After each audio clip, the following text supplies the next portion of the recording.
Harka fuudhee daawwattootaa fi dhaggeeffattoota keenya nagaan keenya kabajaa fi jaalala bakka jirtan maratti isin haa qaqqabu jechaa oduuwwan wayitaa'oo yeroo kanaaf qopheeffanneen isinitti himaa dursa oduu ijoo.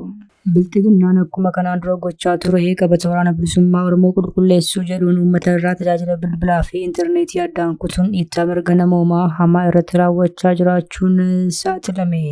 Gama biraan waraanni faashistii Abiyyee kan ergama kana raawwachuuf bobba'ee ture wabboon haleelamuudhaan kisaaraa guddaan irra gahuun gabaafame. Balballoomina oduu keenyaa kanaan eegalla gabaasa bal'aas qopheeffanneerra isin dhageessifna. Lolli waggoota lamaan darbaniif riphee ture deebi'ee dhoof akka jiru miidiyaan addunyaa tokko saaxile.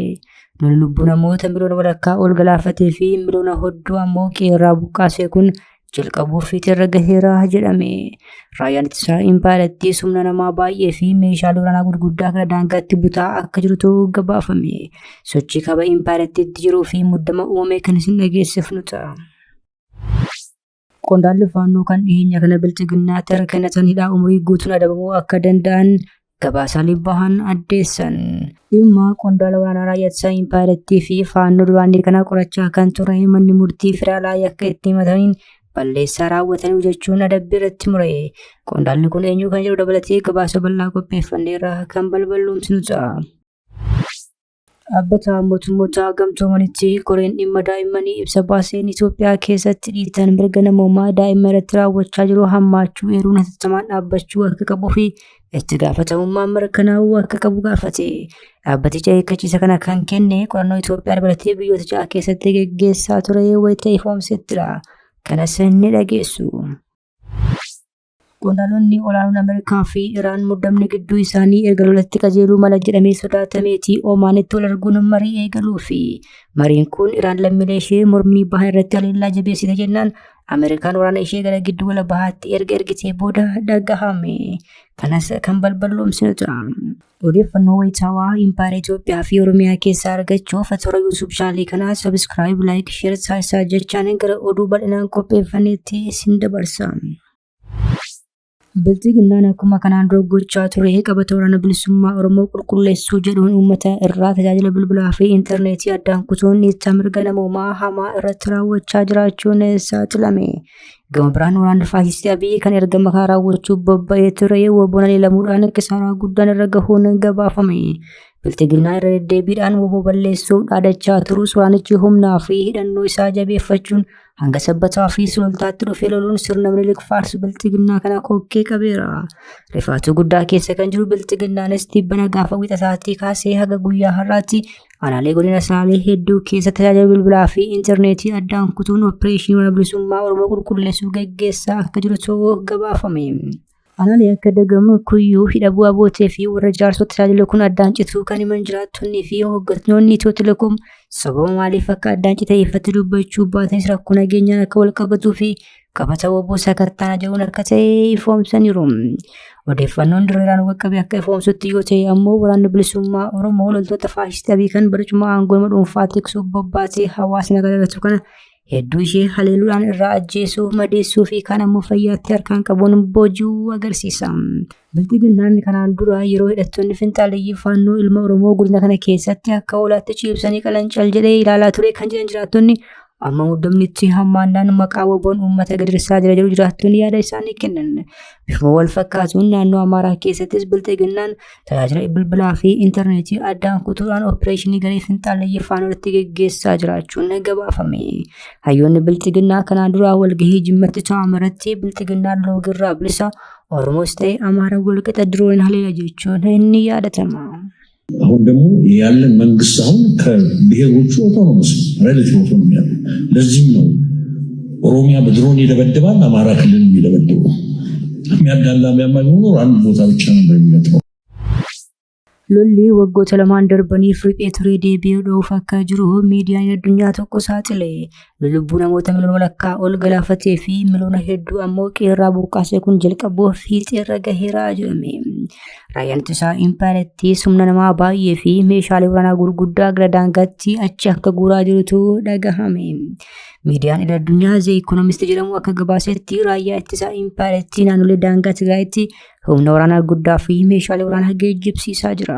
Gabaasichi dabaluun hidhattoonni Tigraay torban darbe keessa laga Tarkasee cehuudhaan haleellaa raawwachuu fi Walqaayittii fi Tsallamtii to'achuuf yaalii taasisuu isaanis eere. Kunis bilxiginnaan akka inni meeshaalee waraanaa gurguddaa gara daangaatti butuuf sababa ta'eera jedha gabaasni kun.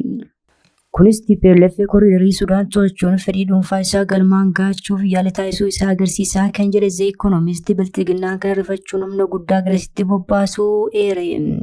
Qondaalee TPLF maqaan isaa akka hin dhaamne gaafate tokko yaada miidiyaa kanaaf kenneen gama bilxiginnaatiin qophii olaanaan jiraachuu eeruudhaan lolli kun yoo eegale isa duraa caalaa daran ulfaataa akka ta'u hubachiise. Qondaalli faannoo kan dhiyeenya kanaa bilxiginnaatti harka kennatan hidhaa umurii guutuun adabamuu danda'u jechuun ijoo dubbii miidiyaalee ta'eera. Dhimma qondaala waraanaa raayyaa ittisaa impaayirtii fi faannoo duraanii kana qorachaa kan ture manni murtii federaalaa yakka ittiin himatamaniin adabbii balleessaa itti mure. Manni murtichaa akka ifoomsetti yoo ta'e qondaalli waraanaa raayyaa ittisaa impaayirtii fi faannoo duraanii koloneelli Faantahuun Mohabbaa karoora dhaadachaa irratti akka argamaniif waamichi karaa gaazexaa godhameefii ture. Guyyaa kaleessaas bakka isaan hin jirretti yakka ittiin himatamaniin balleessaan itti murameera. Yakki isaan ittiin himataman kun hidhaa waggaa 15 haga du'aatti kan adabsiisu ta'uu ogeeyyiin seeraa himaniiru jira gabaasni Masarat Miidiyaa.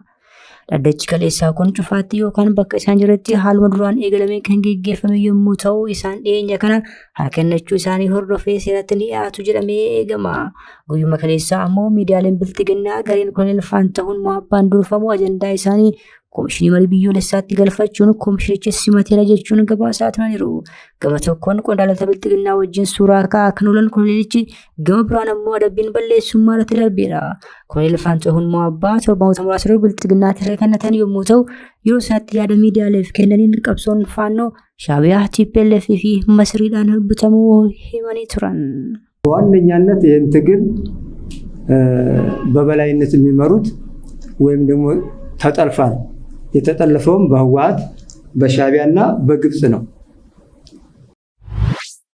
Dhaabbata mootummoota gamtoomanitti koreen dhimma daa'immanii ibsa baaseen Itoophiyaa keessatti dhiittaa mirga namoomaa daa'imman irratti raawwachaa jiru hammaachuu eeruun hatattamaan dhaabbachuu akka qabuu fi itti gaafatamummaan akka mirkanaa'u gaafate. Dhaabbatichi akeekkachiisa kana kan kenne qorannoo Itoophiyaa dabalatee biyyoota 6 keessatti gaggeessaa ture wayita ifoomsettidha. Gabaasa dhiyaate kana keessatti waliigaltee mallatteeffame cabsuun dhiittaa mirga namoomaa raawwatame miidhaa qaqqabee fi haalonni biroonis keessatti kan eeramanidha. Itoophiyaa keessatti keessumaa naannolee waraansi gaggeeffamaa jirutti daa'imman ajjeefamaa, qaama miidhamaa, haleellaa saalaaf saaxilamaa, butamaa fi gargaarsa namoomaa dhorkamaa jiraachuu ifoomsuun haalichi haamee jiru yaadda'uus dubbate. Koreen kun impaayirtiin seerota addunyaa akka kabajju dhiittaa mirga namoomaa akkasii akka dhaabduu fi akka eeguu akkasumas gargaarsa namoomaa yeroo barbaachisaa ta'etti qormaata tokko malee akka qaqqabsiisuu qabdu hubachiise. Daa'imman sababa waraanaan miidhamanii fi dhiibbaattiin sammuuf saaxilaman gargaarsa dhaabbileen addunyaa kennan akka argataniif qaamni impaayirtii geggeessuu haala aanjessuu akka qabu gaafateera. Diroonii fi jeetti dabalatee waraana lafoo bobbaasuun bilxiginnaan lubbuu namoota kumaatamaa galaafachaa daa'imman haadhaa fi abbaa malee hambisaa impaayirtii burkuteessaa jira. Qondaalonni olaanoon Ameerikaa fi Iraan muddamni gidduu isaanii erga lolatti qajeeluu mala jedhamee sodaatameeti Omaanitti marii eegaluu fi mariin kun Iraan lammiilee ishee mormii bahan irratti haleellaa jabeessitee jennaan Ameerikaan waraana ishee gara baha giddu galeessaatti erga bobbaaftee booda dhufe. Akka dhaabbileen mirga namoomaa jedhanitti lammiileen Iraan hiriira bahan kumaatamni ajjeefamaniiru. Muddamni biyyoota lamaan gidduu hammaate jennaan jaarsummaan furuufis yaalamaa jira. Haa ta'u malee biyyoonni lamaan ejjennoo walirraa fagaatee qabu. Yoo mariin kun milkaa'ee gaaraatti geessuus danda'ama jedhame. Iraan gabbisanii koloraa ishee akka dhaabdu akkasumas yuuraaniyeemii gabbistee akka balleessitu Ameerikaan ni barbaaddi. Mariin booda kanaas dhimma misaayilii paalaastikii Iraan deeggarsa biyyattii attootaaf gootu akkasumas akkaataa lammiilee ishee qabachuu akka qabdu Yuunaayitid Isteetsi ni barbaaddi. Iraan immoo ajandaa marii sagantaan koloraa ishee qofa irratti akka daanga'u barbaaddi. Dhibdee yookiin garaagarteen kun yoo furameera ta'e malee mariidhaaf taa'uufis fedhii hin qabdu. Torboota muraasa booda kana Iraan yeroo waliigalteerra hin geenye akka haleelamtu ammoo Doonaald Tiraamp dhaadachaa jiru. Ameerikaan loltoota ishee akkasumas doonii waraanaa, jeettii waraanaa fi dabalatee gara baha giddu galeessaatti geejjibdeetti. Iraan immoo haleellaa Ameerikaa haleellaan akka deebistu akkasumas buufata waraanaa Yuunaayitid Isteetsi giddugala bahaa fi Israa'elitti akka haaloo baatu dubbatti.